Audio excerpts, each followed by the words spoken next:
لو دورت في التاريخ ممكن تلاقيها موجودة قبل الأهرامات، ويمكن الفراعنة كان عندهم واحدة بس مصنوعة من البردي، وأم تحتمس ال13 كانت بتحطها تحت الحوض الكبير جنب المسلة الرخام اللي في المطبخ.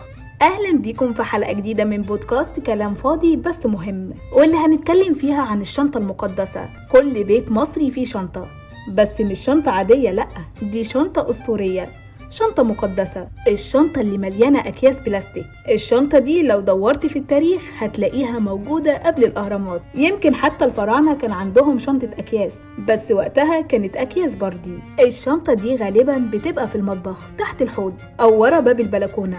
شنطة كبيرة متينة، كانت في يوم من الأيام شنطة محل هدوم أو شنطة هايبر ماركت. دلوقتي بقت الخزنة الوطنية للأكياس، كل كيس فيها محشور جوه التاني.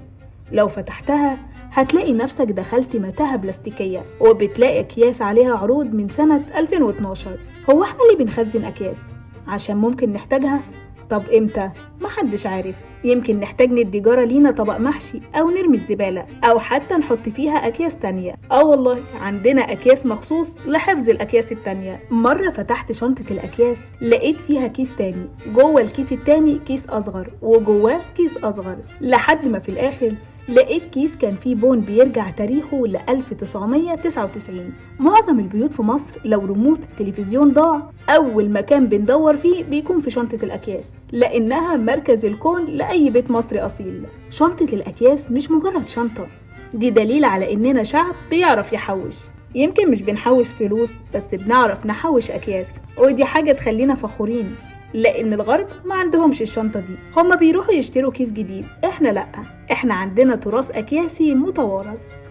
في النهاية يا جماعة، شنطة الأكياس هتفضل رمز الصمود، هتفضل موجودة. يمكن تلاقيها في المتاحف بعد 50 سنة، وتحتها لفتة مكتوب عليها الشنطة المصرية، سر لم يكشف بعد.